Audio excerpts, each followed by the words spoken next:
بسم الله الرحمن الرحيم الحمد لله رب العالمين والصلاة والسلام على سيدنا محمد وعلى آله وصحبه أجمعين أما بعد. We thank Allah Azza wa Jal for the opportunity to gather once again after our break, after our hiatus for around 2.5 months.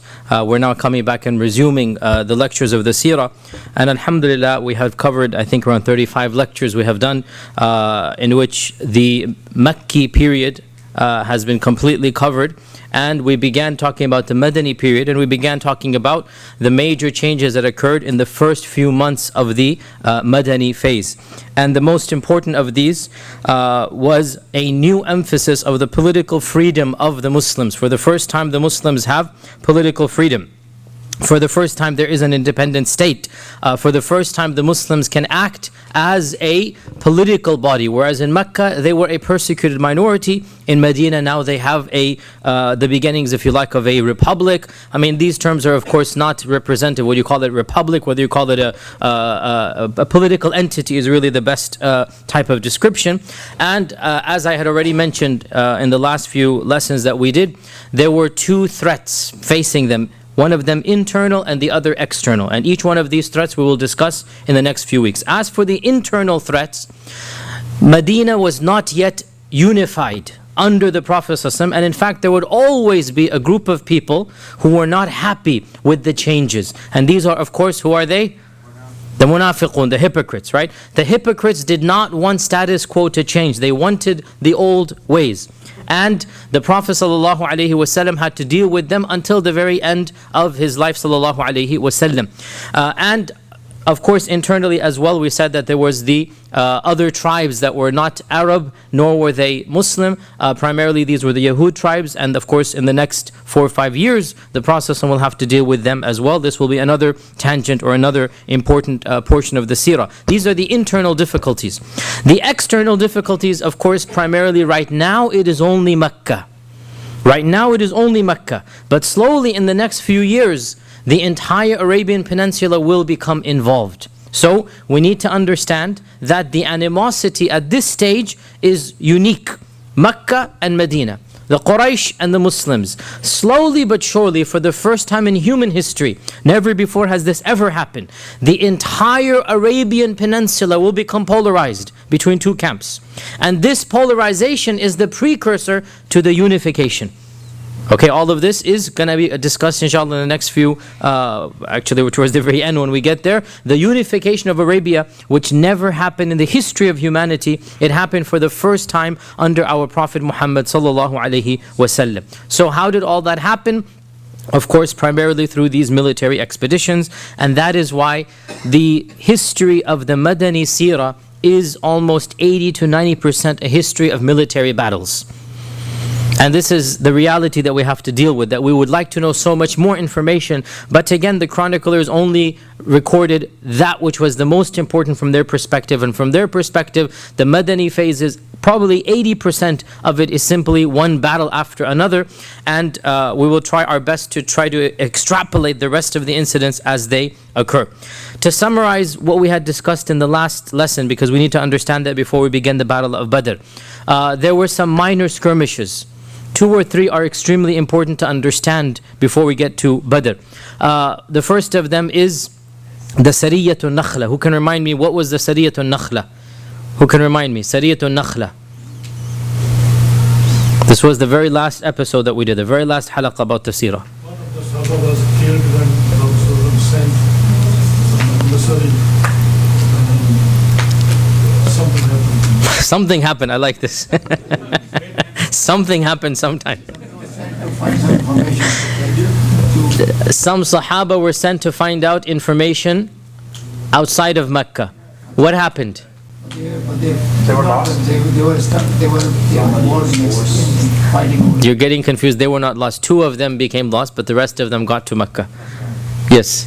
And then what happened outside of Mecca? They found someone coming into town. So they found an unexpected caravan. right?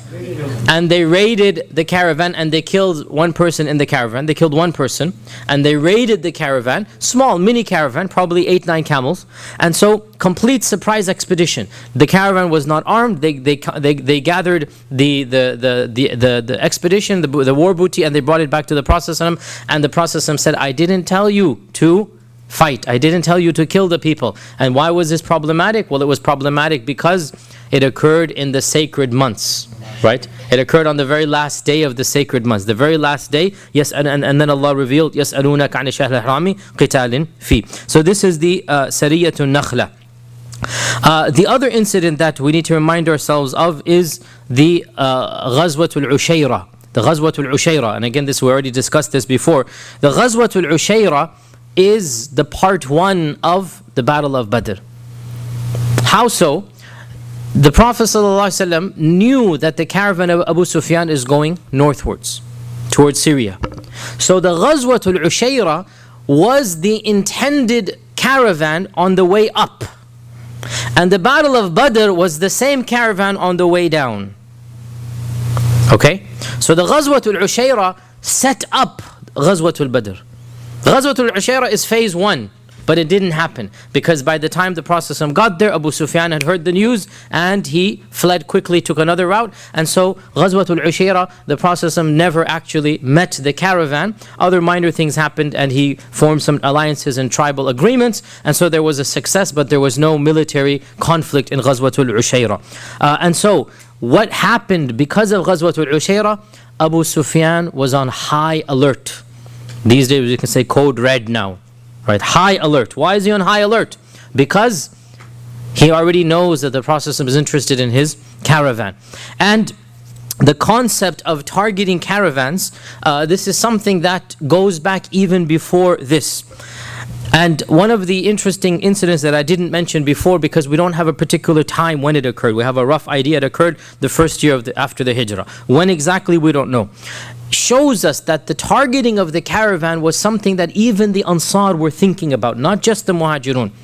Even the Ansar were ready to start targeting the caravan. What is this incident? It is narrated in Sahih Bukhari that Sa'd ibn Mu'adh, and who is Sa'd ibn Mu'adh? He is the leader of the Ansar. Sa'd ibn Mu'adh is the most vibrant, dynamic leader, the up-and-coming leader of the Ansar. That Sa'd ibn Mu'adh was a close friend with Umayyah ibn Khalaf. Umayyah ibn Khalaf was the owner of Bilal, this famous Umayyah ibn Khalaf. He was a close friend of Umayyah ibn Khalaf in the days of Jahiliyyah. And the two were business partners. So whenever Umayyah would go north, he would stop over in Medina and stay at the house of Sa'd. And whenever Sa'd would go to Mecca, he would stay at the house of Umayyah ibn Khalaf. So they had a good friendship from the days of Jahiliyyah. One time in the first year after the Hijrah, we don't know exactly when, Sa'd went down to Mecca, perhaps for business trips, perhaps for some other reason, and it was the custom of the time that they would always do tawaf. They would always do tawaf. So Sa'd asks Umayyah, come, tell me when should I go do tawaf, that is going to be a good time. So Umayyah says, go when nobody is going to be witnessing. So clearly there might be some tension. Why? Because Sa'd is now helping the Muslims. Sa'd is now he is now a Muslim, but from the incident it appears that his Islam was not known either to Umayyah and to the people of Mecca. But even if his Islam is not known, what is known for sure? He is helping the Prophet ﷺ. He is a supporter. He is embraced the Muslims, and he is now defending the Muslims. So he asks Umayyah, when can I go to tawaf so that there won't be any tension, any hostilities? So Umayyah says, let's go right in the heat of the sun when everybody will be asleep. So they go at noontime, al-Dhahira they call it, which is when everybody takes a nap. And lo and behold, Allah Azza wa Jal wills that they meet the very worst enemy, and that is Abu Jahl. Abu Jahl is coming back home and he sees these two figures and he asks Umayyah, who is your friend? Who is your friend? He figures something is fishy because nobody does tawaf when everybody's going to sleep in this hot sun. And so Sa'd says, this is Sa'd ibn Mu'adh, basically from Yathrib. And so Abu Jahl gets angry and he says, how is it possible that you are performing tawaf around the house in safety after you have given protection to these renegades? He uses the Arabic word subat. And subat, Saba'a was what they call the Muslims, that they had become Sabians, they had left their religion, right? And it's a term of heretic or renegade, these zindiq, these people that have left the religion of their forefathers. How can you give protection to these subah and claim that you will help them, and now you have the audacity to come to Mecca, show your face and do tawaf in such safety? Wallahi, were it not for the fact that you are a guest of Umayyah, Abu Safwan, he called him Umayyah, you would not return to your house in one piece. This is an open threat, and this is a threat that contradicts everything of their religion and of Islam. As you know, Mecca was haram from the time of Ibrahim alayhi salam. Man dakhalahu kana amina. No one has the right to stop anybody from coming to Mecca. And Ibn Abbas narrates that in the days of Jahiliyyah, one of us would see a person who had killed his own father doing tawaf, and we would not touch a hair on his head. They understood that Mecca is sacred land. But when it came to Islam, the double standards began for the first time. And we're getting this hint now. How dare you come to Mecca after what you have done? What has he done? It doesn't say he has embraced Islam. And therefore it appears Abu Jahl did not even know that Sa'ad is a Muslim. Rather he is saying, you're helping the Muslims. And that is enough of a crime that you shouldn't even come to Mecca. When Sa'ad heard this, he became very angry. He raised his voice so that the people of Mecca could hear. And he said, Wallahi, if you are going to threaten me and you're going to deprive me of Mecca, of tawaf, I will deprive you of something that is more painful to you than this. And that is your trade route to Syria. He said this in front of the Kaaba so that everybody in Mecca could hear. You're going to threaten me, now you're going to see what's going to happen. And so the concept of targeting the caravans of the Quraysh wasn't just something that the Muhajirun, the Prophet told them to do. Of course, up until this time, no Ansari has participated. But Sa'ad is feeling the pressure. And Sa'ad says, Khalas, tit for tat. You're going to threaten me, now you will see as well what we are going to do. And that is exactly what he did. Sa'ad ibn Mu'adh, that's exactly what he did. That he then began to target in the Battle of Badr, as we're going to study, the caravans of the Quraysh. The Battle of Badr, by the way, firstly, what is Badr and why is it called Badr? Let's get to the introductory stuff before we jump in. Badr is an area or a location that is named after a well, so it's the well of Badr, that is named after the person who dug the well. So Badr is the name of a human. And many centuries ago, he dug up a well. And so it was called the well of Badr. And after he dug up the well of Badr, the whole plain became called the plains of Badr. The whole area became known as the plains of Badr. And this person, his name was Badr ibn Yakhlud, and he was from the tribe of the Banu Dhamra. And the land of Badr, or the area of Badr, it is around 160 miles southwest of Medina and 250 miles north of Mecca. So it is in between Mecca and Medina. Inshallah, next class we'll be using some of the charts and diagrams that our very own Dr. Bashar has very meticulously done. Inshallah, next class we'll be showing some of those. For now, all you need to know is that Badr is in between Mecca and Medina, and it is closer to Medina than it is to Mecca. In our times, if you go by car, you can easily get to Badr in an hour and 10-15 minutes. An hour and 15, an hour and 10, you will get to Badr by car. In those days, of course, it took around 3 days on regular journey. By the way, it's also interesting to know this is a symbolic coincidence, and of course there is no such thing as a coincidence. Allah's qadr is all there. That literally a few weeks before, but less than a month before Badr, a very interesting thing happened that we talked about in our last lesson, and that is the change of the Qibla. It's a very significant correlation, Badr and the change of the Qibla. The change of the Qibla literally occurs, probably 3 weeks before Badr. And this is just too close to ignore. The time frame is too close to ignore. And there is no doubt that there is a huge symbolic change taking place.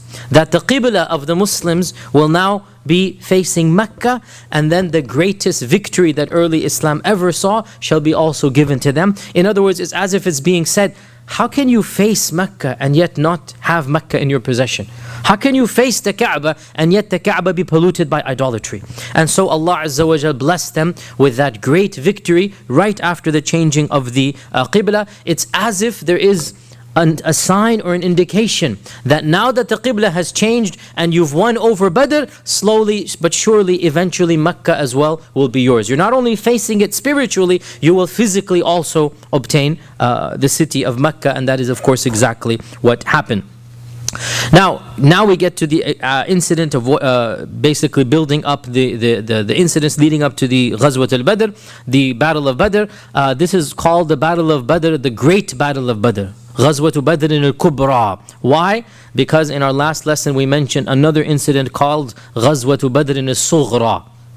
And this Ghazwat Badr al-Sughra, the reason it's called Badr is because it took place very close to Badr, the Sughra one, not the Kubra. But it had nothing to do with the Quraysh. The people who were attacked were local tribesmen. So this is called Badr al-Sughra. Has nothing to do with the tribe of Quraysh. It has nothing to do with the caravan of Abu Sufyan. What was the Ghazwa that was on the caravan of Abu Sufyan? Who can remind me? What was the Ghazwa? Ushayra. Ghazwat al-Ushayra. And when did it take place? Who can remind me? This should be in your notes for those who are taking notes. Ghazwat al-Ushayra, when did it take place? You don't have your notes with you. You have to close and open another file. I like that honesty. Yes, it's somewhere else. It's somewhere in my iPad. It's Jumadul Awwal of the second year of the Hijrah. Jumadul Awwal of the second year of the Hijrah. The Prophet ﷺ went to the land or the area of Ushayra. He didn't go to Badr, by the way. On the way up, he didn't go. When the caravan was going up, he did not go to Badr. He went to another location, and he camped there for a few days. This is Jamadul Ula, and he stayed there until the very first few days of Jamadul Thani, Jamadul Akhirah, and then he returned back to Medina.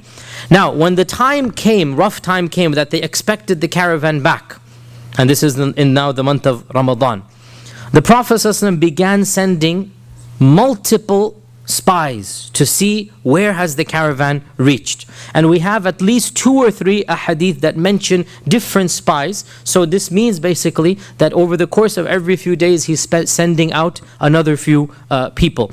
For example, in Sahih Muslim, Anas ibn Malik says that when the time came for the caravan's return, the Prophet ﷺ sent a spy to inform him about the advent of the caravan. And when the spy returned, when the Sahabi returned, the Prophet ﷺ made sure that nobody was sitting in the room except for Anas. And Anas was excused because at this time he's probably 7 years old. Except for Anas, he was excused because he is a child and because he's the personal servant. And the Sahabi informed him about the whereabouts of the caravan.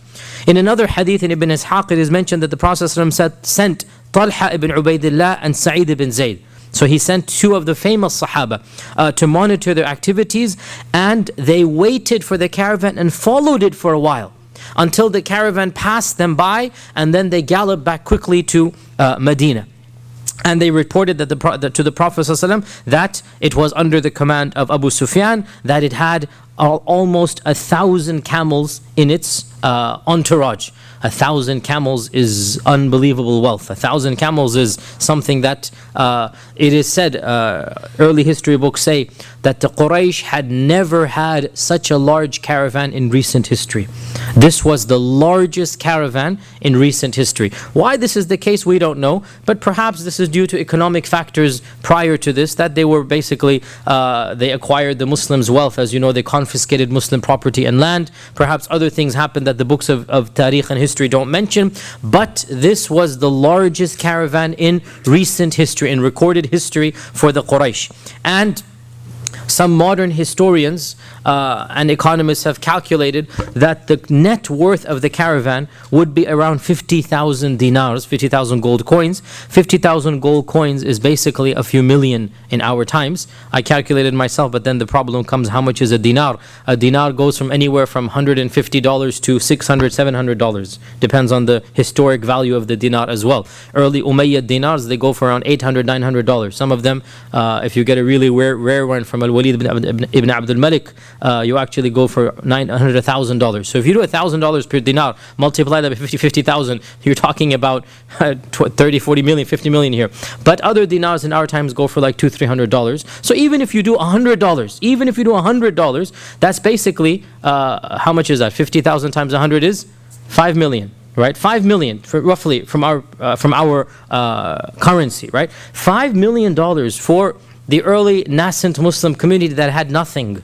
You're talking about changing the entire treasury, really, of the early Muslims, right? So we can understand why the Prophet ﷺ was so eager. Now, in our last lesson, we had already talked about how non-Muslim Orientalists have skewed and have attacked the Prophet ﷺ for saying he's a highway robber. And this is ridiculous, because after what the Quraysh have done, this is the least that is to be expected. He's only targeting the Quraysh, he's not targeting anybody else. And frankly, most of that wealth was directly confiscated from the Muslims anyway. That's probably one of the main reasons why the caravan has so much money.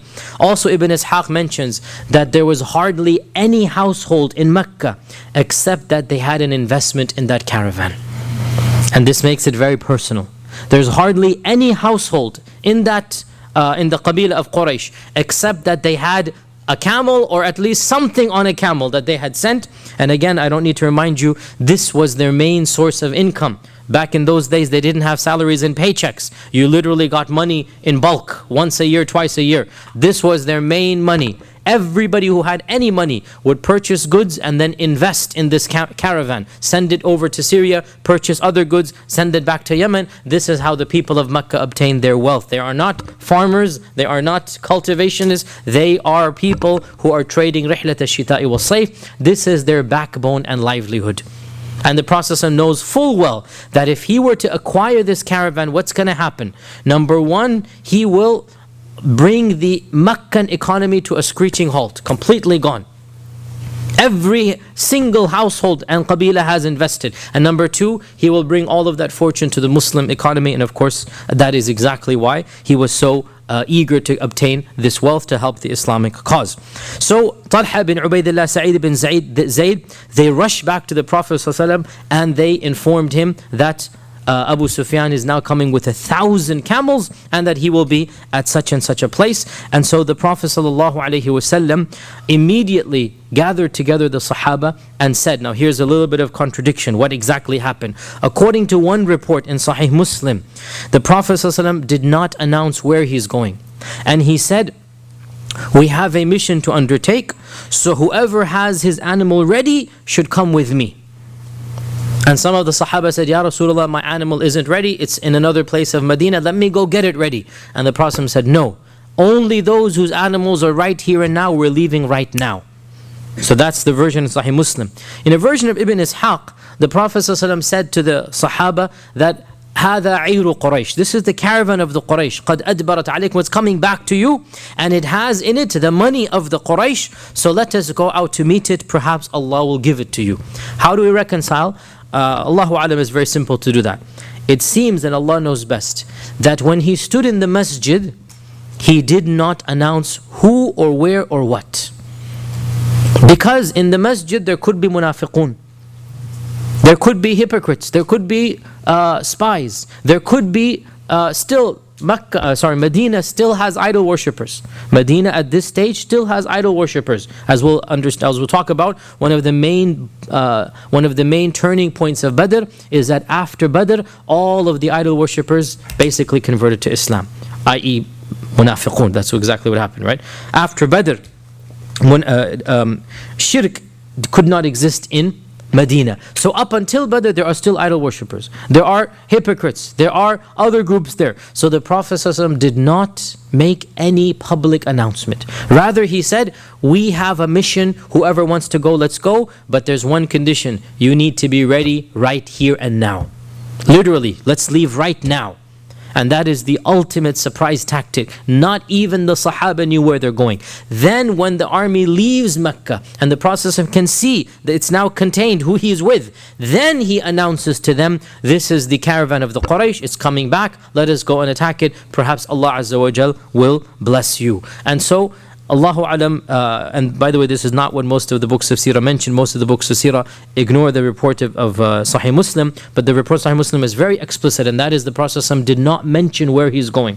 Whereas the one in Ibn Ishaq says he's mentioning where he's going. So Allahu Alam, the way you put this together, which actually makes a lot of sense, he didn't mention in the beginning until finally they left the city, and then he mentioned. And this shows us again and again and again, It shows us the meticulous planning of the Prophet ﷺ. We have seen this in every major incident. We've seen this in the Hijrah. We're going to continue to see this. We've seen this in the Bay'atul Aqaba. When he did the Bay'atul Aqaba, he stationed Ali in one place, he stationed Hamza in another. He has all of this meticulous care taking place, even though he's Rasulullah ﷺ, and he could put his trust in Allah without doing anything. But that's against the Sunnah. You do everything you can and then you put your trust in Allah. You tie your camel and then you tawakkal ala Allah. So the Prophet ﷺ didn't even tell the Sahaba until they are outside of the city. He uses the utmost surprise and caution. As Anas said, he caused everybody to exit the room when the first spy came back, so that only he could hear the news. Nobody knew where they're going until finally, when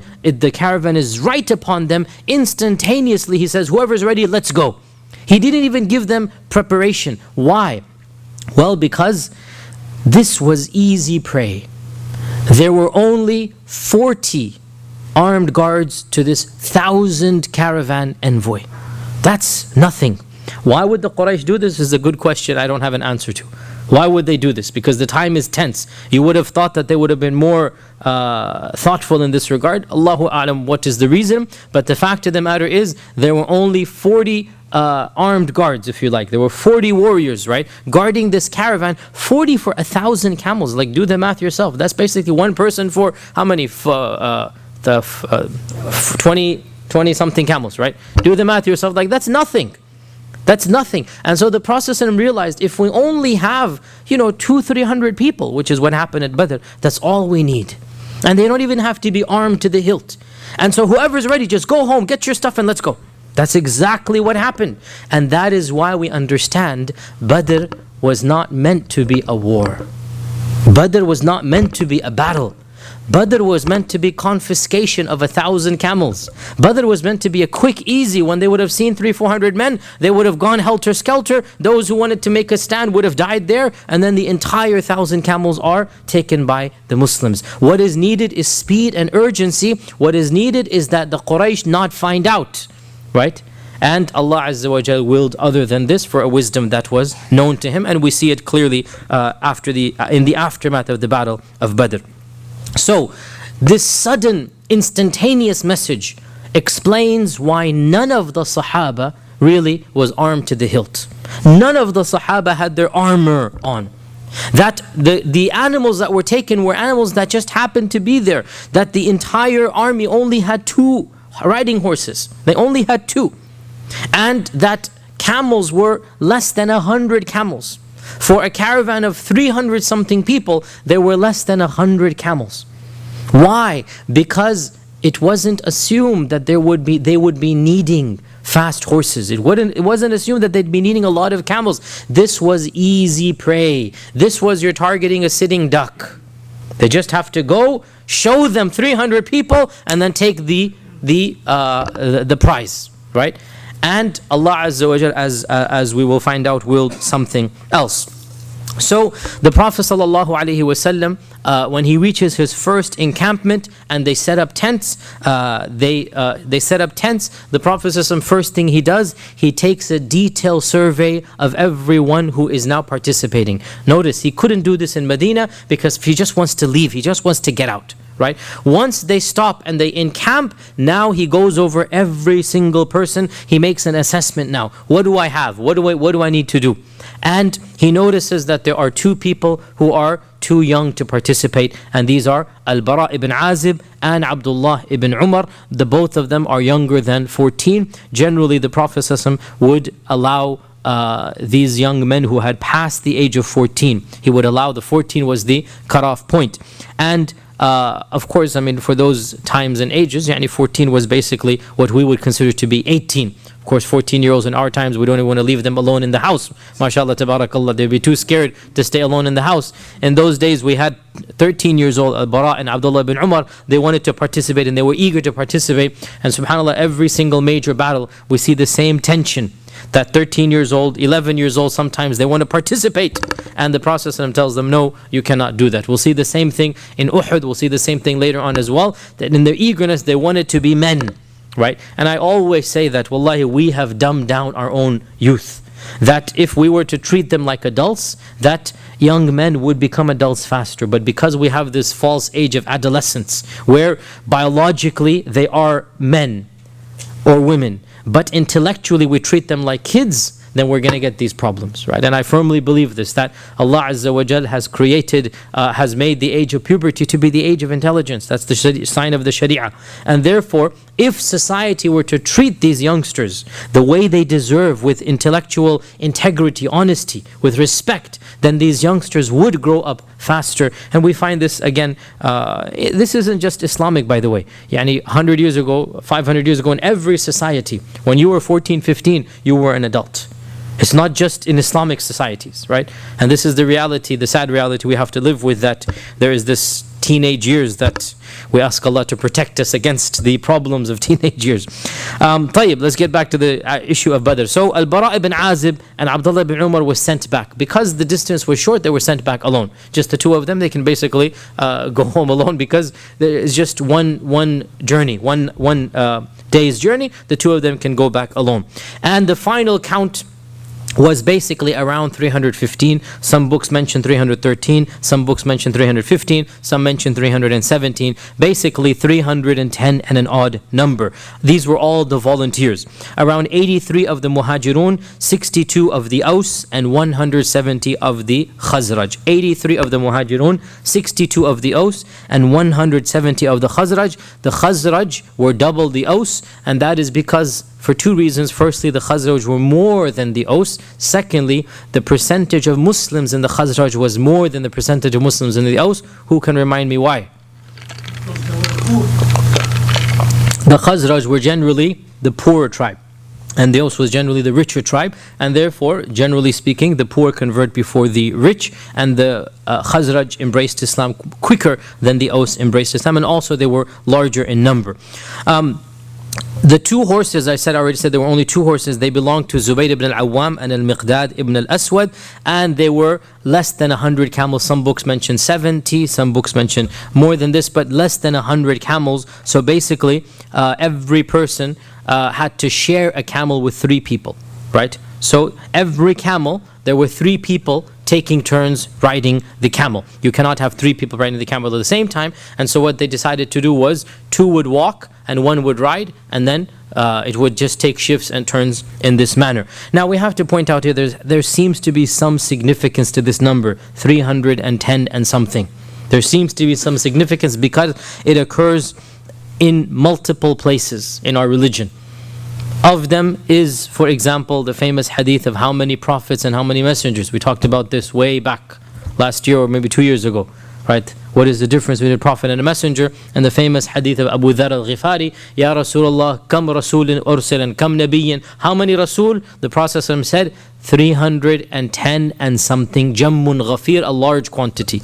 How many Anbiya? 124,000. So 310 and something, that's here Badr. It is also said that the number of people who were in the army of Jalut, Talut and Jalut, the number of people that were fighting on the side of Dawood, on the side of David, against Goliath were also around 310 and something, right? And so Allah knows best, but there seems to be some type of significance with this number.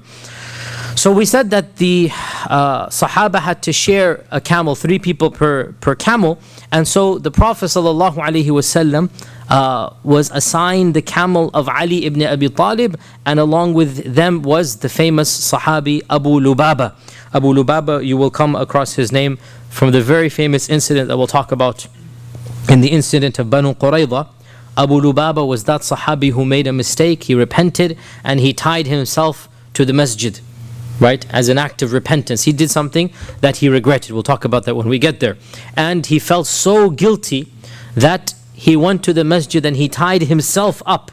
and he deprived himself of food and water, and he said, until Allah forgives me, I will not leave this place.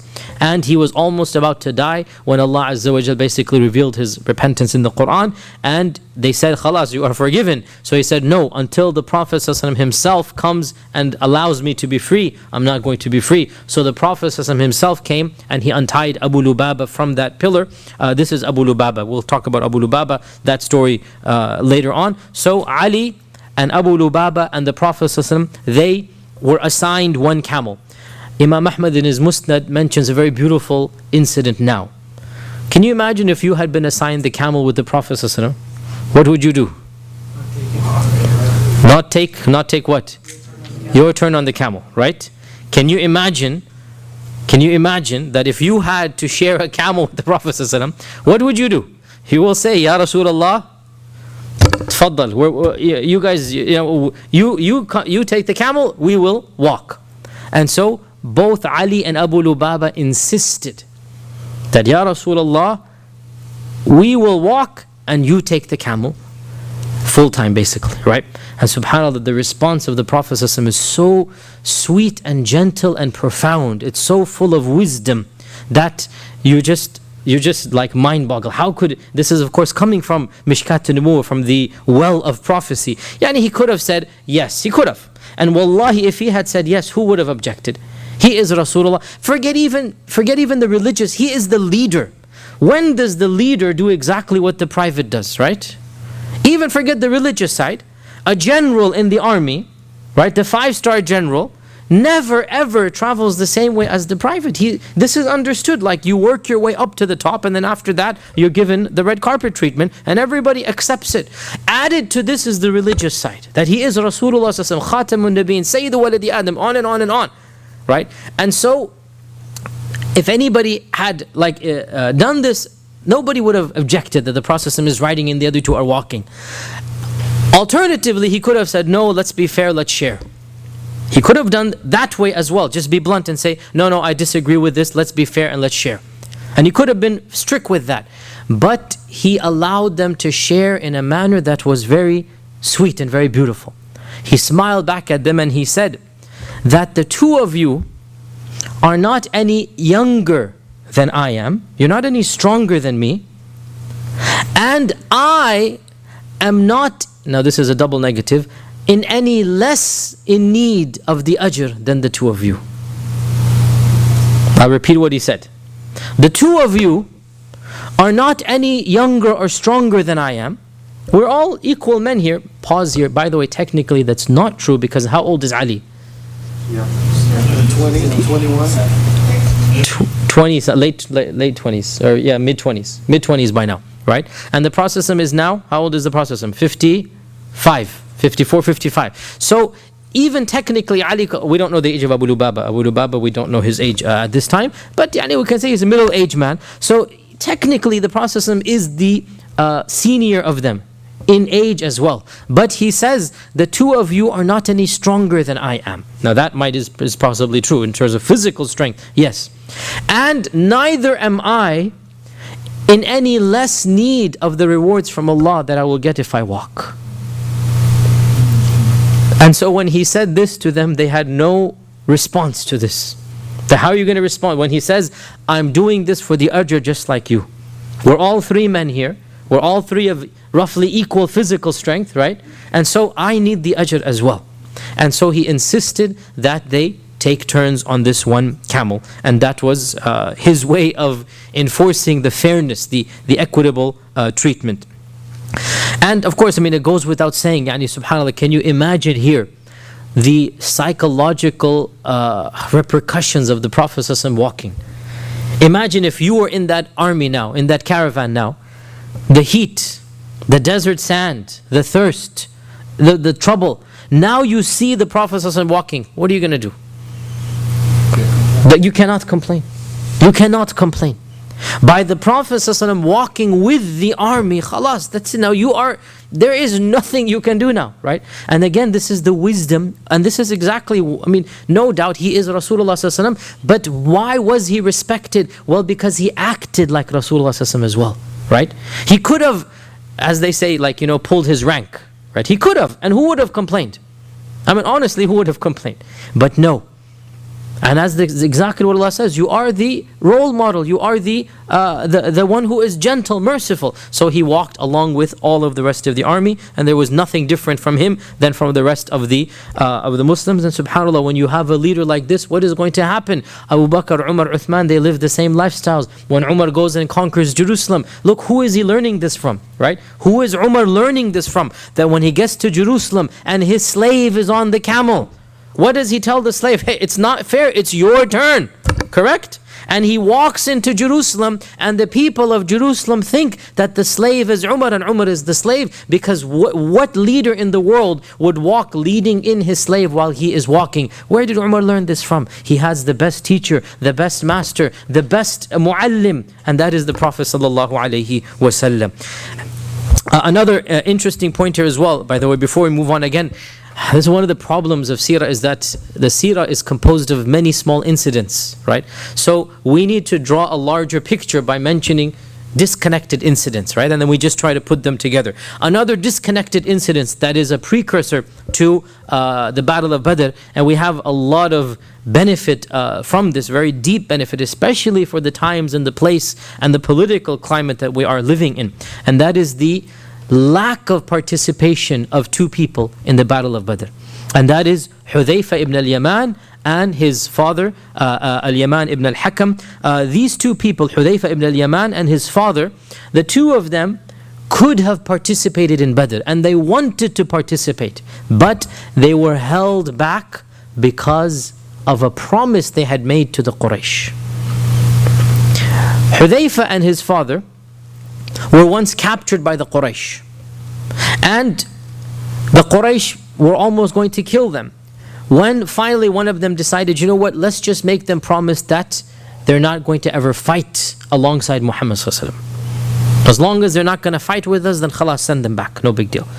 So they didn't really have, Hudhayfa is not a muhajir, by the way. Hudhayfa is neither, this is a longer story, but Hudhayfa and his father, not Hudhayfa, his father is not from Mecca, nor is he from Medina. He came to Medina in the days of Jahiliyyah because of a crime he had committed, so he abandoned his tribe and he basically came to Medina. He was adopted by the people of Medina, and then he became a Sahabi. He accepted Islam, and then his son Hudhayfa accepted Islam. So the two of them are neither Makki nor Madani, quite in this sense. They're neither Qurashi or nor are they Aus and Khazraj. So when the Quraysh capture them, they don't have any direct animosity.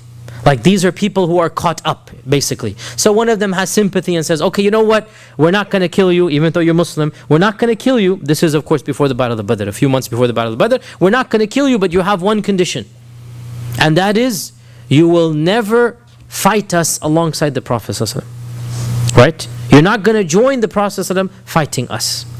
And so when the Prophet ﷺ heard, when they returned back from the Quraysh, and the Prophet ﷺ heard this, the Prophet ﷺ basically did not allow them to participate in any of these ghazawat. And this shows us that a Muslim is upon his word and promises.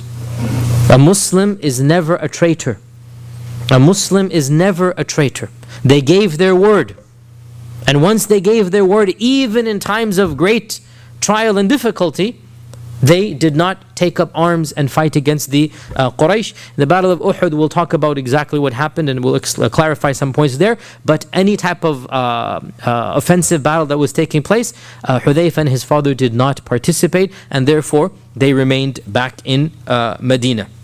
And of course, this shows us, in our times especially, treaties have to be respected and honored. Obligations and duties, including duties that are understood, such as duties of citizenship, let's say. Right? These are obligations. These are legally binding contracts. And if you are a visa carrier or a citizen or whatnot, there are certain obligations upon you, regardless of what's happening in the world. If you don't like it, then you don't have to be a citizen holder or a visa holder. But you cannot be a citizen and a visa holder and then go against what that entails, right? You understand the Islamic rulings here, that it is not allowed from the Sharia perspective to break a promise or your word. It is not allowed to be a traitor. You cannot be two-faced. Swear that you're a citizen and then do something that will go against the oath that you have given. Nobody is forcing you to make that oath. And if you're not going to uphold it, then do not say it. And that's what we learn from Hudhayfa and his father. That even though one can say, hold on a sec, they were almost going to be killed. But they gave their word in solemn promise. Right? They could have been killed. They could have. But they didn't. They said, okay, you know what? We agree to your condition. We're going to go back to Medina and we're not going to fight against you. And when the Prophet heard this, then he did not accept them to fight and they could not volunteer to fight. And this shows us that a Muslim is upon his conditions and promise. Al-Muslimuna ala shurutihim. This is a hadith. Al-Muslimuna ala shurutihim. And the ayah in the Quran, O you who believe, fulfill your covenants. Ya ayyuhalladhina amanu awfu bil uqud. And you understand the implications in modernity, and I don't need to go into this tangent, and I've spoken about this very explicitly in talks that are related to those issues. Another incident that occurred, that the Prophet is leaving Medina, and they still think that they're going to get to the caravan of Abu Sufyan, that one of the pagans of Medina, his name is not mentioned in the early books of Sirah, one of the pagans of Medina who was known for his bravery and fighting skills, he marched up to the Prophet ﷺ. He is not a Muslim, and he says that I wish to join you in order to get this ghanima. I wish to join you. The Sahaba were happy to see him because they're getting a strong man. The Sahaba were happy to see him. The Prophet ﷺ said, do you testify that Allah is your Lord and I am the Messenger? He said, no. I'm still a mushrik, I'm still a pagan. No. So the Prophet ﷺ said, Inna la nasta'inu bi mushrik. We do not ask for help from the pagans. So the man stayed where he was, and a few hours later he again caught up with the camp. I guess the thought of all of this money, 1,000 camels and whatnot came to him, and once again he said that allow me to come with you, because he wants to share. Allow me to come with you. Again the Prophet ﷺ asked him, do you testify la ilaha illallah Rasulullah? He said no. So he said, Inna la nasta'idu mushrik. And then a few hours later again he writes in. And he's gotten the point now, basically, right? So now the Prophet ﷺ asks him, and he says, yes, ashhadu an la ilaha wa ashhadu anna Muhammadan Rasulullah. Now he accepts Islam. And so he was allowed to join the caravan at that point in time, or join the expedition at that point in time. And this hadith has been again used politically in our times, and it was used in Gulf War I, Gulf War II. It was used during all of these times that is it allowed to ask for military help from a non-Muslim or not, because the Prophet said, we do not ask help from pagans. Inna la nasta'inu bi mushrik. And this is a classical controversy amongst the four madhahib. Some scholars say that you can never ask for any such help. Other scholars say that it is allowed with conditions. And frankly, this is not the time or place to get into this tangent. But you understand this also has political ramifications in the modern world. It has caused a lot of controversies in many lands. Can you get the help of a non-Muslim? Right, this happened, as you know, very, very recently, many times. Can you get the help of a non-Muslim army to help you against an aggressing army? So these types of ahadith were then brought up, and this is not the time or place to discuss both opinions, but there is a spectrum of opinion, there is a gray area. For example, Imam al-Nawawi, in his commentaries, Imam al-Nawawi says that this hadith shows that the general rule is that you do not ask help from the pagan army, but there are exceptions. And Imam al-Nawawi says the Prophet himself sought the help of Abdullah ibn Urayqit. Who is Abdullah ibn Urayqit? Who is Abdullah ibn Urayqit? The guide of the Prophet in the Hijrah, right? Imam al-Nawawi says the Prophet himself sought the help of Abdullah ibn Urayqit at a time of great sensitivity. I mean, subhanAllah, think about it. There's 100 camels on his head, as you know, dead or alive. And 100 camels is a mini fortune. This man, whoever gave him in, he would have lived comfortably for the rest of his life. Yet he trusted, after Allah Azza wa Jal, he trusted his life with Abdullah ibn Urayqit. And so Imam al-Nawawi says, if a person has good opinions of Islam, i.e. they are sympathetic to Islam, and they can be trusted, and the situation calls for it, then one can ask the help of mushriks against an enemy. Point being, again, this is one of those issues we see over here in this incident. The Prophet said we don't ask the help of a mushrik, and yet he himself at a time, and there are more than this time as well, where the Prophet got the alliances of the pagans. He got the help of others. For example, when Abu Talib died and Abu Lahab was going to expel him, the Prophet got the help of Mut'im ibn Adi. Remember this, right? He got the help of Mut'im bin Adi, and he took it is called a jiwar, And in our times, it's basically the visa of Mut'im ibn Adi. That Mut'im ibn Adi has allowed me to stay in Mecca. If Abu Lahab has kicked me out, then Mut'im ibn Adi has allowed me. So the point being, you should know that there is a spectrum of opinion, and frankly, each opinion has some strength and evidence to it. And in my humble opinion, it is a case-by-case situation and basis that when such a situation arises, then the scholars of that region and land, let them talk amongst themselves and come to a conclusion. And this is an ijtihadi issue anyway. Another interesting point here, that subhanAllah, our religion does not ask us to look into the chests of people. Here is a man, wallahi, the average person would doubt his Islam, correct? The time, the place, the circumstances, the whole story. Once he says no, twice he says no, finally he says, you know what, okay, khalas, I'm a Muslim. But what does our religion tell us? Judge people by outward and leave the inner to Allah subhanahu wa ta'ala. And wallahi, we would be so much better if we simply followed this, right? Leave the inner affair. Don't doubt people's intention.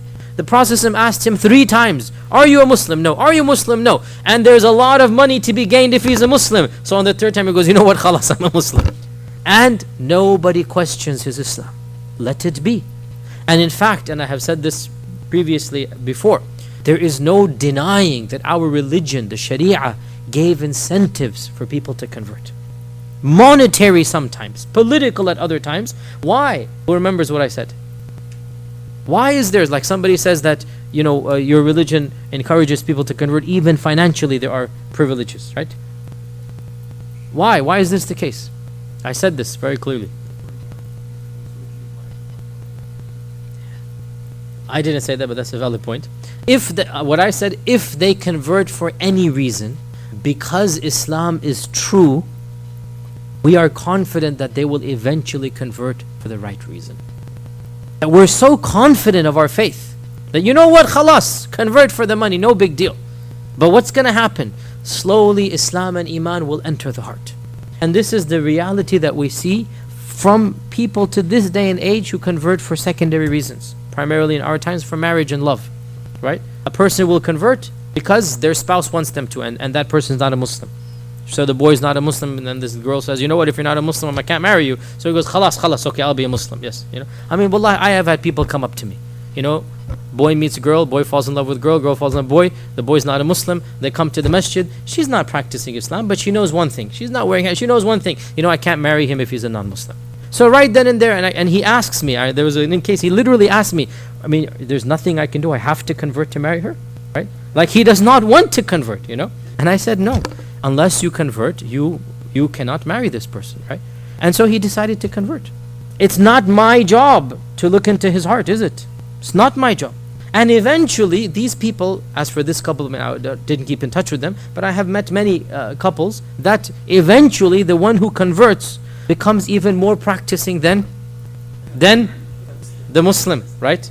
Wallahi, how many times, and this happens to me so many times, that, you know, let's say the sister converts and then she starts getting more and more religious until finally the husband comes and says, Sheikh, can you tell my wife to calm that religiosity down? She's kind of, you know, going a little bit too much now, you know what I'm saying? And this is so common now, that the woman will convert or the man will convert, and then one of them, mashallah, tabarakallah, they will go beyond the other. So what if he converted for another reason? We're so sure Islam is true, yalla bismillah, whatever your reason is, eventually you'll be a true Muslim. So we don't question people's motives. Now, this is of course the general rule. There might be some exceptions here and there, but here is one of those questions, one of those times when it was not questioned. Getting back again to the issue of Badr, the Prophet ﷺ, looking at the various reports, it seems that we can guesstimate that he left Medina on the 12th of Ramadan. He left Medina on the 12th of Ramadan in the 2nd year of the Hijrah, and he put in charge of Medina Ibn Maktoum, who, as you know, was the blind Sahabi. And this shows us that in our religion, and wallahi, it is a very big deal for the time, that when somebody was physically impaired, they were literally treated as outcasts, right? When somebody was blind or lame or something, they were literally treated as subhuman.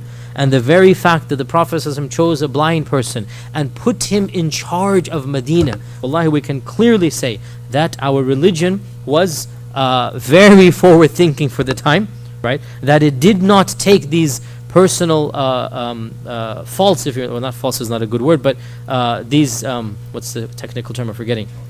Handicaps, that's the term. That it did not take these handicaps as being any problem in the job that you're doing. So what if he's blind? He can take charge of leading the prayer. He can take charge of the civil affairs of Medina. What has his blindness got to do with this? Whereas wallahi, for other people at the time, to be blind, to be deaf, you would be treated as a crazy person, or you would be treated as subhuman, as a child. And the very fact that Ibn Maktoum is being put in charge of the city shows us our religion did not discriminate against people who have physical handicaps. And so, and this is not the only time, by the way. Ibn Maktoum was put in charge of Medina at least a dozen times. Why? Because he was a sensible man. He was a wise man. And his blindness did not come into the way of him being basically, in effect, the temporary mayor of Medina, right? Being in charge of Medina. That's a very prestigious position. And the wisest person they could find was Ibn Maktoum. In the meantime, so the Prophet ﷺ left Mecca on the 12th of Ramadan. Abu Sufyan is coming back, and Abu Sufyan is taking extra precautions to find out what is happening. Is the Prophet ﷺ going to attack or not? Why? Because he already found out that the Ghazwatul Ushayrah just barely missed him by a day. The Ghazwatul Ushayrah, he literally saved it by the skin of his teeth, as they say. One day, otherwise he would have been caught, right? And so, Qadar Allah, Ghazwatul Ushayrah was the warning for Abu Sufyan. That was what sent him off his warning bells. That on the way back, Abu Sufyan took extra precautions, so much so, he would send spy parties out to spy on the spies. There's a spy game going on here, right? He would send delegations out to find out, is anybody spying on us? And it is said that, Ibn Ishaq mentions that, some Bedouins mentioned that they saw two men spying on the camp. Of course, these are Talha and Sa'id ibn Zayd, right? The Bedouins mentioned that there were two men who were spying on you. And so Abu Sufyan said, show me where they camped. So the Bedouins took Abu Sufyan to the camp of these two men. We are assuming they're Talha and Sa'id. Who else could they be? And Abu Sufyan examined their camp and examined their markings until finally he came across camel dung. And in his intelligence and desperation, he opened up the camel dung. And what do you think he found? Dates of Medina. Exactly right. But not the dates, but the date seeds. Big difference. Right? He found the date seeds of Medina. Right? Now, I mean, obviously it's a little bit disgusting, even though technically camel dung is not najis. I have to say that, even though I wouldn't touch it, but still it's not najis. But still, wallah, it shows you these are scouts. These are people who know how to analyze, right? To open up, to crack open a camel dung and to examine what is in this camel dung, and then to pick out the seed and say, and he said, these are the dates of Yathrib, right? He recognizes the seed from where it is coming. Khalas, everything fits into place now. And so Abu Sufyan panics. Abu Sufyan panics because he realizes we are being monitored. And therefore this panic causes him to go into overdrive mode. And he does two things, both of which, Qadar Allah saved him, but Allah's qadr was also there. It brought about the biggest disaster to the Quraysh, right? In saving himself, he brought about the biggest disaster to the Quraysh that Allah blessed the Muslims with. So he did two things. The first thing that he did is that he took an unknown route. Immediately, as soon as he found out this is happening, he hired a local guide and he says, get us out of here. Take us from the shore. And he went from a much farther route. He basically bypassed, and inshallah next week we'll show the maps that Dr. Bashar meticulously has drawn or PowerPointed or whatever, that he basically bypassed the entire city so that he wasn't even close to where the Prophet ﷺ would have been.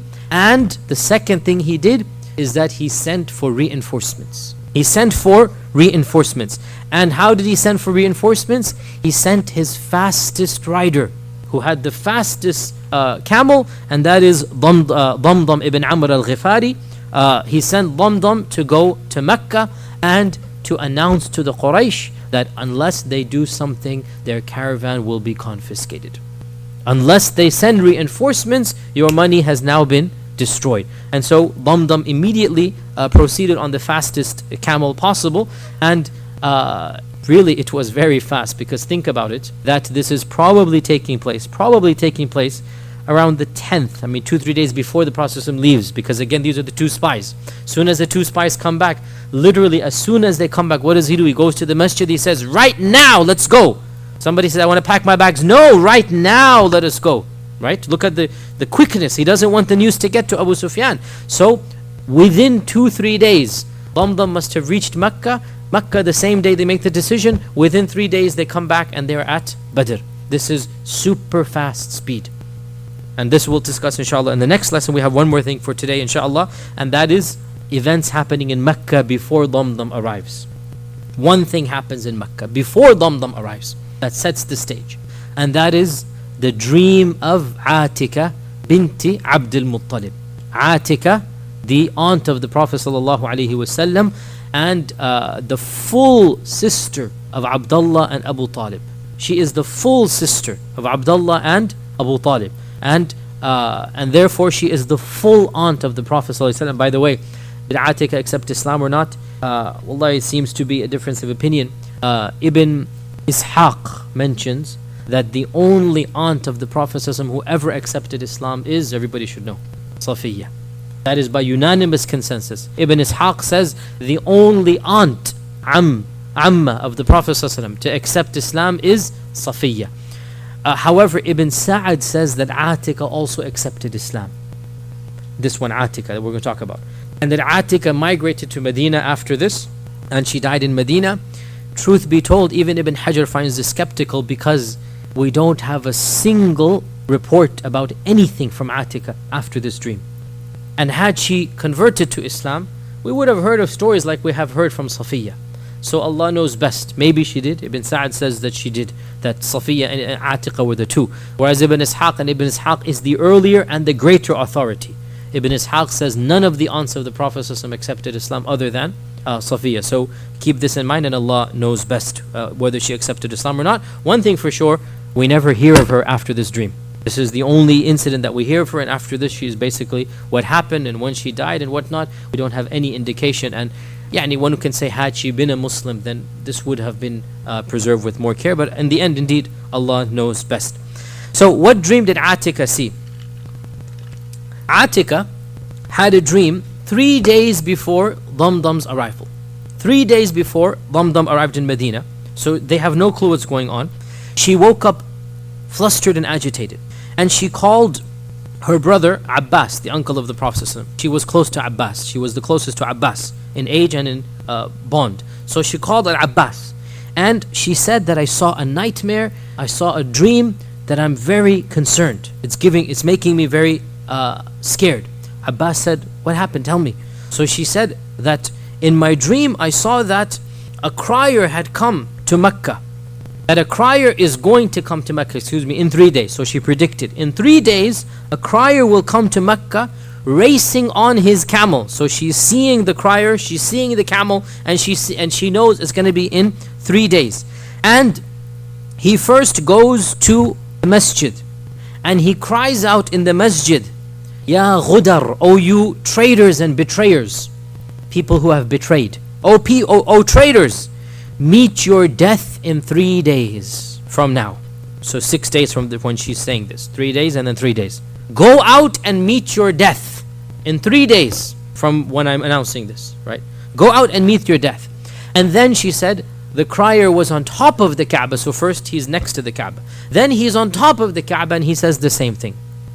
Then he's on top of the mountain of Abu Qubais. The mountain of Abu Qubais, you still see it in Mecca. When you go to Mecca, you will find that small mountain that you can see from the Haram. This is the mountain of Abu Qubais. He is on the mountain of Abu Qubais. And the mountain of Abu Qubais was the highest peak in the immediate vicinity. And many times when they wanted to make a very major announcement, they would go to the sometimes Abu Qubais mountain and sometimes to Safa and Marwa, which is closer. Abu Qubais is a little bit farther outward. And so he was standing on the mountain of Abu Qubais and he said the same thing. So he is saying it 3 times again. What is he saying? Ya Ghudar. Ghudar is the plural of those who are betrayed. Ghadara is to the worst type of betrayal, the worst type of traitors, right? Why are they traitors? Because they have betrayed the foundation of what they considered Jahiliyyah, of what was most important to them, and that is blood, qabila, tribes, right? The one thing they value is tribes, tribalism. And what have they done? For the first time in Arab history, they have broken tribes, the Quraysh. And they have not allowed their tribesmen to basically live with them. This is one reason they're called traitors. Some can also say, and there's nothing wrong with this, they are traitors to the religion of Ibrahim. And this is also plausible. They are traitors. Ya Ghudar, O traitors, meet your death in 3 days. Go out and meet your death. Then Atika is saying, this crier picks up a large rock from the mountain of Abu Qubais and he topples it from the mountain. And Atika is saying, she sees the rock go down all the way from the mountain until when it gets to the base, it splinters and cracks up. And then it continues rolling until every house in Mecca gets hit by one of the rocks. Right? So the boulder cracks and then every house is hit by one of these stones. Now what is the interpretation? It's pretty obvious. The interpretation is that whatever announcement this man will make will cause the deaths of these traders in 3 days. They don't realize it, but that's what the announcement will cause. They're going to die in 3 days. And the rock hitting every house is the sign that every house will be struck with the calamity. What calamity? The death of multiple people in the household. Not a single household of the Quraysh was spared in the Battle of Badr. Every household had deaths. Every household was affected. And so the crier is predicting, and that is the rock coming down, the boulder coming down, that every one of your houses will be affected by this incident that's going to happen. And so Abbas became very worried as well. And he said to Atika that wallahi, this dream is a very dangerous dream. And I am worried, if you tell it to people, you will get into trouble. So keep it to yourself. Don't tell anybody about this dream. Seems like a very dangerous dream. And it is said that Atika used to see these regular dreams. And we know that seeing dreams is something that Allah blesses people with. Seeing dreams that can be interpreted. The king at the time of Yusuf saw these dreams, right? The king at the time of Yusuf was not a Muslim, and yet he saw these dreams. سَبْعَ بَقَرَاتٍ سِمَانٍ يَأْكُلُ سَبْعٌ عِذَا. Being a Muslim, non-Muslim doesn't mean these dreams can come to non-Muslims as well. And so Atika sees this dream. So Abbas says, don't tell anybody because I'm worried what will happen if people hear about it. Yet, being the man that he was, he could not follow his own advice. He tells Atika to be quiet, but he goes and tells his best friend. And that is Al-Walid ibn Utbah. And he says, oh Al-Walid, please don't tell anybody else. You see where this is heading, right? And so Al-Walid says, yeah, I'm not going to, promise, I'm not going to tell anybody. And Walid goes and tells his father Utbah. And he tells his father, look, Abbas made me promise. So basically you get the point here. Within a short period of time, the whole city of Mecca is now gossiping about this strange dream. You want to keep a secret? Keep it a secret from yourself and to yourself. That's the only way to keep it, right? You tell 2 people and that's it, the secret is out. So Abbas was the one who opened up the doors to telling the secret, even though he's the one telling Atika, don't tell anybody. So Abbas still thinks that nobody knows because he has only told Al-Walid. Yet within a few hours it spreads and gossip, and the whole people of Mecca are now talking about this strange dream of Atika. However you want to interpret it, there's clearly doom and dread. Oh traitors, meet your death in 3 days. That's not a positive dream, right? And a rock comes and smashes into every house. That's not a good dream. So you don't need to be an expert in dream interpretation to know that this dream is against the Quraysh, right? So the Quraysh are not too happy at this dream. Abbas doesn't know that they're not too happy. In any case, he goes to sleep. By the time he wakes up, everybody in the city is gossiping. But he still doesn't know. He goes around his business, buying and selling. Then he decides to, as he usually does, as was the custom of most of the Arabs and Quraysh at the time, to do tawaf after Asr. Just go and do tawaf. This was their custom. So he goes and he does, and he's going to do tawaf when he sees Abu Jahl surrounded by his entourage, his minions. And Abu Jahl says, Ya Abbas, when you're done, come here. Abbas figures what's going on. He still doesn't get the point that the dream might have reached Abu Jahl. He does tawaf, and then he comes to where Abu Jahl had called him. And Abu Jahl says to him that, O children of Abdul Muttalib, again the Banu Hashim, since when did you get a female prophetess as well? You understand the sarcasm here? Okay, we get the point. You think you have a male prophet. Since when did you get a Nabiyyah as well? A female prophetess. Abbas says, what do you mean? It's caught now. What do you mean? And of course, Abu Jahl is going on and on. He's like, are you, he said, Ya Bani Abdul Muttalib, O children of Abdul Muttalib, are you not satisfied? Isn't it enough that you have men who claim to be prophets, but you're not satisfied with that? You now want women to be predicting the future as well? If it is true that a crier will come after 3 days, then it will happen, it is true.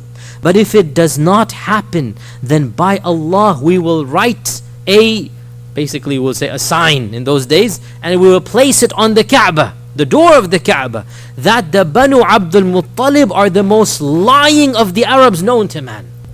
He is angry, Abu Jahl.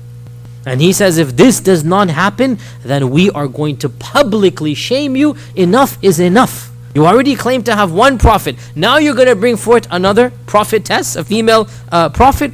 Al-Abbas, narrating the hadith himself later on, he says, I was caught off guard, and so I denied everything. This is what happens when you're caught in a lie. You just deny. No, you're mistaken. Whoever told you, she didn't see any dream. Right? He denies everything.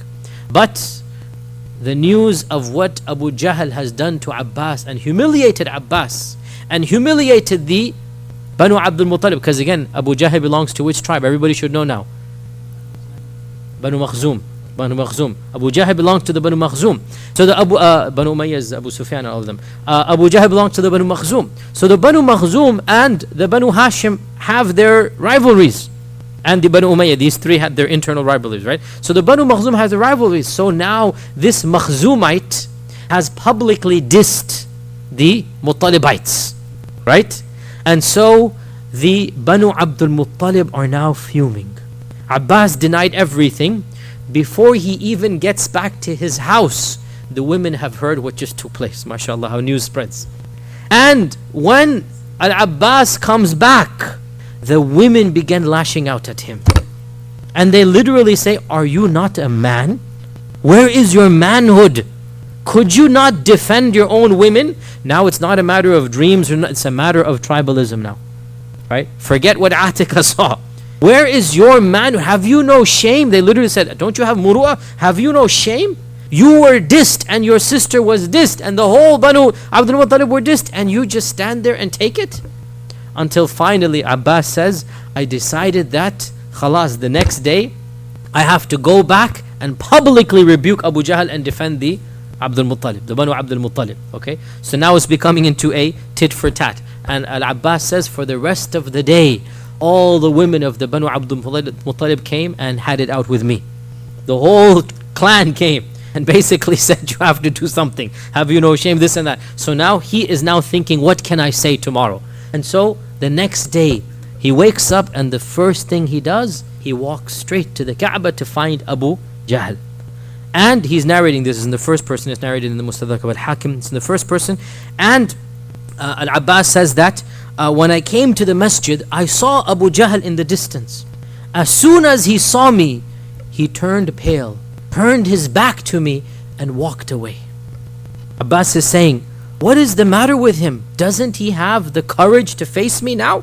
Now he thinks his bravery has got the better of him, right? And I went to go face him when I finally saw what had caused Abu Jahl to go pale. What was that? It's now the third day. It's now the third day. The second day, Abu Jahl rebukes him. Then he wakes up, it is the third day. And the crier has already arrived. Abbas has not heard him yet because he's walking out.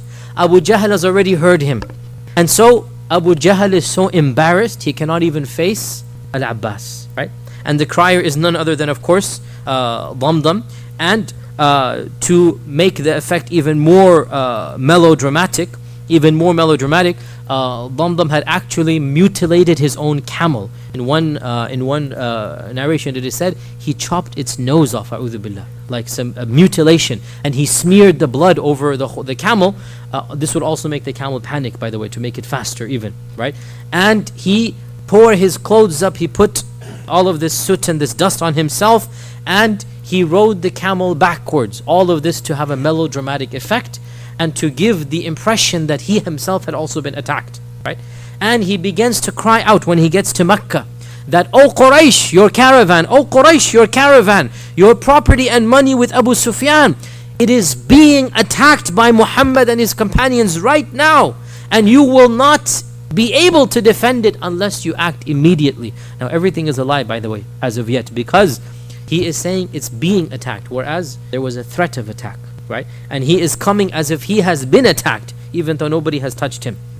So there is a desperation, there is an exaggeration going on here, that he's trying to make this melodramatic effect, that your caravan, your money will be lost unless you do it now. An-najah, an-najah, help, help, basically, SOS, SOS. And so he came to the masjid, he came to the Kaaba, and he made the announcement. Of course, his announcement was, come and fight. And Atiq is already telling them, no, come and meet your debts. You're going to meet your debts, right? And this was, of course, the prediction of Atiqa. And we have come to the end, inshallah, of today's. Next Wednesday, inshallah ta'ala, we'll start off from the preparations of the Quraysh, and also show you some of the maps and diagrams also of the Battle of Badr. If there are any questions, we have 5 minutes of questions, inshallah ta'ala. Abu Jahl Amr ibn Hisham. Yes, Abu Jahl was his kunya from the very beginning.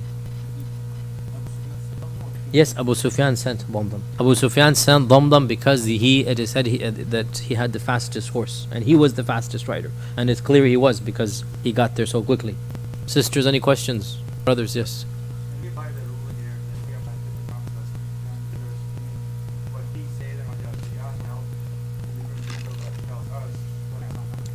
So this is a question of usul al-fiqh, and the question is, does the ruling upon the Prophet ﷺ differ from the rulings upon the other Muslims? The response is, there are some elements of the Sharia, some aspects of the Sharia, where what is unique to him is different than what he legislated upon us. So there are certain hadith that have been interpreted in this light, that was unique for the Prophet ﷺ, and it was not something that we need to follow. But these are exceptions and not the rules.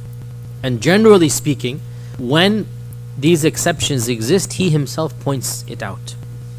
And the most famous example is that of wisal, which is fasting 2-3 days non-stop, right? Or it is explicit in the Quran where Allah says, خَالِصَةً لَكَ مِن دُونِ الْمُؤْمِنِينَ. It's in the Quran, special for you, only for you, and not for the other believers. خَالِصَةً لَكَ مِن دُونِ الْمُؤْمِنِينَ. So it is true that this is something that exists in usul al-fiqh, but we don't invoke this principle unless there is an explicit evidence to show this. Otherwise, the general rule is that everything the Prophet ﷺ did and said and approved, we are also told to follow it, because he is generally our uswa. He is the uswa. Now, this does play into fiqh. For example, drinking while standing. The Prophet ﷺ, apparently, there's a hadith, some ikhtilaf whether it's authentic or not, said don't drink while standing, but he himself drank while standing. This is in Bukhari as well. How do we do this? Some people say khas for him. The majority say, well, this shows it is allowed. You can do it, but it's makruh to drink while standing. Urinating while standing as well. There seem to be things that one hadith says he did it, and another is like he never. So how do you reconcile? Some said it's khas, others said no. When there's a need, you do it, otherwise you don't. So this tension does exist in fiqh, but it should only be evoked when there is no other means of reconciliation. Also, the fact that he's doing this publicly for the communal benefit, right? Allahu a'lam, this cannot be used in this case. Allah knows best. Yes.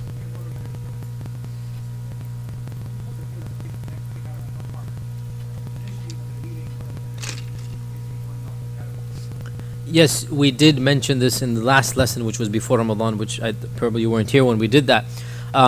The justification, one needs to realize a number of things. First and foremost, that world is very different than our modern world. And the rules and the laws that we are accustomed to were not rules and laws they are accustomed to. And it is unfair to read in our ethical values into their time and place. It is unfair to assume we have a higher standard than they did, which is what many of our people of our contemporary times think. No, they had a different standard and different style of living, and attacking caravans was something that every group did with another group they didn't have a treaty with. There was no government in Arabia. There was no unified government in Arabia. And this was the law of the jungle. That's exactly what Ja'far said to the king, right, when he went to Abyssinia, that the strong devours the weak. And Islam came and brought about a system of government. And Islam came and said it is haram to do this once the system of Islam is established. Okay? But in that establishment, Islam did have to go on the offensive and defensive. And the attacking of the Quraysh is both a defense and an offense at the same time. The Quraysh are not a neutral tribe.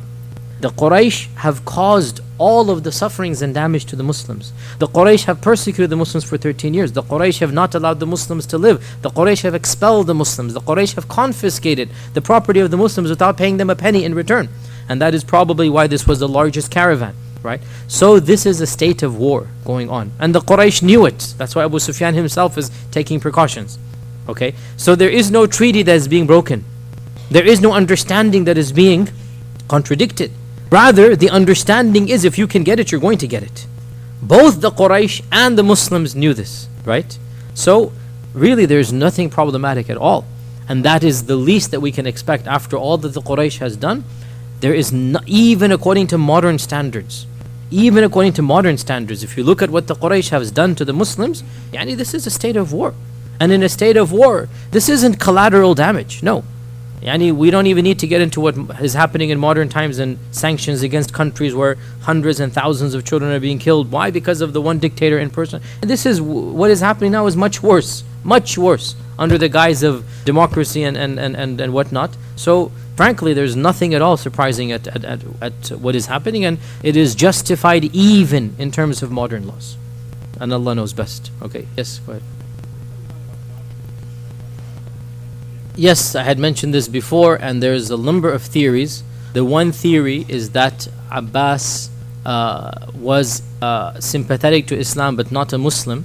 The other theory is that Abbas was a Muslim, and the Prophet ﷺ had instructed him to stay there to inform, and that's exactly what he did in the Battle of Uhud.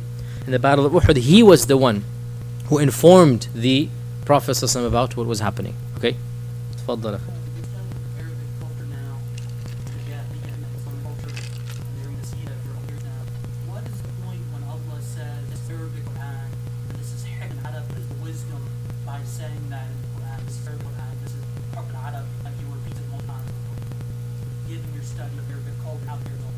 The question is, what is the wisdom in saying the Quran is Arabic? No, the wisdom of Allah saying in the Quran, like Surah Yusuf says this is an Arabic Quran, so that you may think, what is the wisdom of Allah saying that this Quran is an Arabic Quran, given your studies of Arabic culture, pre-Islamic? Allahu Alam, I don't know it's anything to do with Arabic culture. It's rather Allah is speaking to those upon whom the Quran came down, and they are the Arabs. And Allah is saying that I have sent this Quran in Arabic so that you can understand it. So it's not being given to you in a foreign language, like we say it's not in Greek. So Allah is saying, "Inna anzalnahu Qur'anan Arabiyyan la'allakum ta'qilun." Right? That Allah is saying that, and again the mukhatabun, or the people that are being addressed, are the Arabs at this point in time. That the Quran is coming down to the Arabs. At this point in time, everybody who's listening to the Quran and hearing it is an Arab and who understands Arabic. So Allah, now the question is problematic for the non-Arabs. And I've been asked this when we did Surah Yusuf, like, what do the non-Arabs do? Right, and that's a whole different tangent which you're not asking. You're asking, what is this question? What is the wisdom here? The wisdom here is Allah is saying, this is in your language, go study and understand it. And Allah challenges them that if you are in doubt as to what we have revealed, then bring something similar to it, right? So Allah is using their own eloquence and their own language and outwitting them in their own game. And Allah is saying, if you're in any doubt, you think you know the language, bring something similar to it. And Allah Azza wa Jal knows best. Final question from the sisters before we... Yes, go ahead. We don't have any details about what exactly is on the caravan, on the camels. We don't have any details. We can only assume from secondary sources. And the assumptions are that the buying and selling that takes place is the middleman type of buying and selling. For example, when a businessman goes to another country, he buys the goods of that country, he comes back to the country he's living in, then he'll sell them to his people. Then he'll purchase the goods that are not available elsewhere and go back there. So we already mentioned the genius of the great-great-great-grandfather of the Prophet, the fourth generation, the fifth generation grandfather of the Prophet, was the rihlat al-shita'i was-sayf, that he made Mecca an economic center. He made Mecca an economic lifeline, that he goes all the way down to Yemen. And from Yemen, you will get the imports of Africa, Ethiopia, of Habasha, of the Yemeni coast, which is a lot of things in Yemen. And then he brings it up to Mecca. In Mecca, all of the tribes come for Hajj across Arabia. So you buy and sell from every single tribe, different furs, different spices, different goods, everything. And then you go up to Rome, and then you're connected to the entire Roman peninsula, not peninsula, the whole Roman Empire, from east to west, from North Africa all the way up to what is now basically the borders of Iraq. You're getting all of these goods in Rome. So Mecca becomes an economic capital. It is highly doubtful, this is my guesstimation, that the caravan would have physical goods of the Muhajirun. No. They're coming back from Syria, so they have the goods of the Byzantines. They have their utensils, they have their pots, they have their spices, they have the furs, they have the silks, they have the cloth that is famous in the Byzantine lands. They're going to come back to Mecca, and then in Mecca the Arabs are going to come from across Arabia and purchase these goods, because they're not going to go all the way up to Syria. They're going to come in Hajj, they're going to purchase all of these goods, get a lot of money and a lot of other goods, and then go back to Syria. So Allahu A'lam. And also what Ibn Ishaq says, everybody had invested in the caravan, right? So the investment is done basically with a monetary quantity, that you have 5,000, 10,000 in the caravan. I don't think there's going to be a physical good that the Muhajirun is saying, I want to get my particular, something back. This does not seem to be the case, and Allah Azza wa Jal knows best. Allah Azza wa Jal knows best.